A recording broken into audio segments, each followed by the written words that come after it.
বা টাকা পয়সা থাকলেও কোনো লাভ নাই, শ্বশুরের টাকা পয়সাও থাকলে কোনো লাভ নাই যদি স্বামীর টাকা না থাকে। আসসালামু আলাইকুম, আমি নুসরাত। করি আপনারা সবাই ভালো আছেন। আলহামদুলিল্লাহ আমিও ভালো আছি। আমার পুরো ভিডিও দেখার অনুরোধ রইল আপনাদের কাছে। আমি সন্ধ্যা থেকে ভিডিওটা শুরু করলাম আজকে। এখন রাত প্রায় 12টা বাজে। আপনাদের ভাইয়া অফিস থেকে আসলো। এখানে আমি দেখলাম যে কয়েকটা পট বালতি আর মগ পেলো তারপরের দিনে সকালের ভিডিও এটা। আমি চিন্তা ভাবনা করলাম যে শর্টকাটে কিছু রান্না করে ফেলি, সেই জন্য আজকে আমি খিচুড়ি রান্না করব। সেজন্য আলু আর মুরগির মাংসগুলো কেটে নিতেছি। পর দেখলাম যে আপনাদের ভাইয়া শাকও নিয়ে আসলো, সেজন্য আমি শাকটাও ভালোভাবে কেটে নিলাম একা একা। আসলে শাক কাটতে হলে 2-3 জন লাগে। আপনারা কি বলেন? বাবা মায়ের টাকা থাকলেও কোনো লাভ নাই মেয়েদের জীবনে, শ্বশুর বাড়িতে টাকা থাকলেও কোনো লাভ নাই যদি আপনার স্বামীর টাকা না থাকে। কেউ আপনাকে ভালোবাসবে না, 2 টাকার মূল্য দিবে না আপনাকে।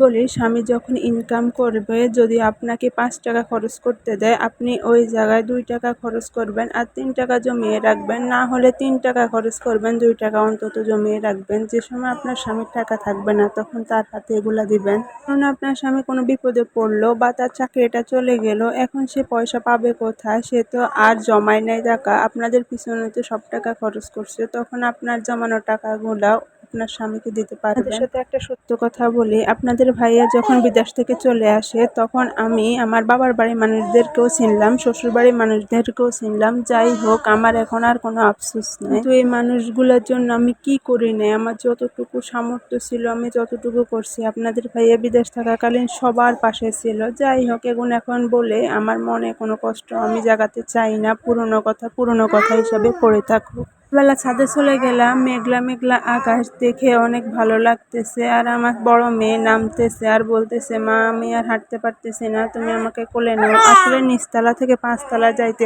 অনেক কষ্ট হয়। আমরা মা মেয়ে নিচে নেমে চলে আসলাম। পরে আম কাটলাম, আম খাইলাম।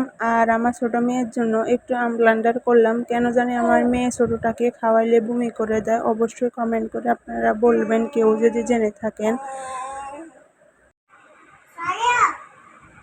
হুম হুম তুমি বলো। হুম হুম বইয়ের দিকে তাকায় তাকায় বলো তুমি। হুম হুম হুম হুম হুম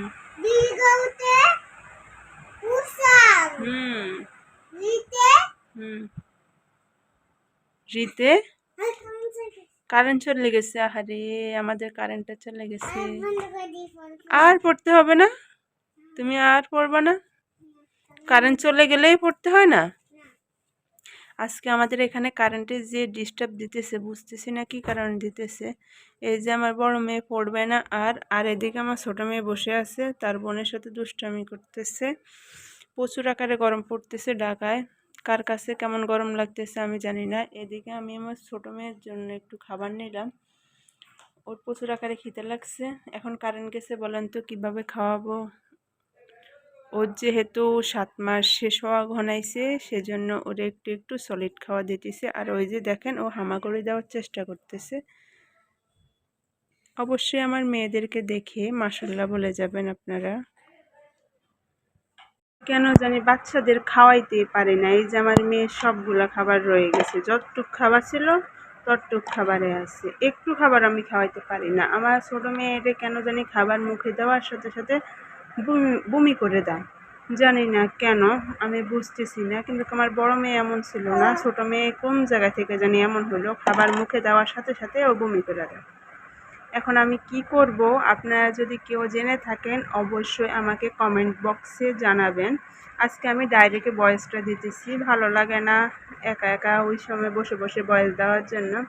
ওরে খাবার খাওয়াইতে পারতেছি না, ও 7 মাস শেষ হয়ে 8 মাসে পড়বে, কিন্তু করে কোনো খাবারে আমি মুখে দিলেই ও বমি করে। এই যে উনি বমি টমি করে এখন সুন্দর মতো শুয়ে আছে, দেখছেন?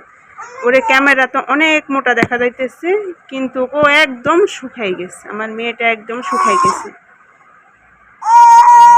দেখছেন কি করে? ওরে খাবারের কথা বললেই ও কান্না করে, একটু যদি খাবার মুখে দিই সাথে সাথে ও বমি করে দেয়। কেন জানি না, বুঝতেছি না। আর ওর বোন তো একজন আছেই, ওর সাথে দুষ্টামি করবো সারাক্ষণ। উনি একটু সুস্থ হয়েছে, এখন ওনার সারাক্ষণ দুষ্টামি, শুধু দুষ্টামি আর দুষ্টামি। আমার ভিডিওটা যদি আপনাদের কাছে ভালো লেগে থাকে অবশ্যই লাইক কমেন্ট শেয়ার করবেন, আর সুন্দর সুন্দর কয়েকটা কমেন্ট করে যাবেন। আর অবশ্যই মাশাআল্লাহ বলতে ভুলবেন না। এতক্ষণ আমার ভিডিওটা যারা ধৈর্য ধরে দেখেছেন তাদেরকে অসংখ্য অসংখ্য ধন্যবাদ। আজকে পর্যন্ত, আল্লাহ হাফেজ।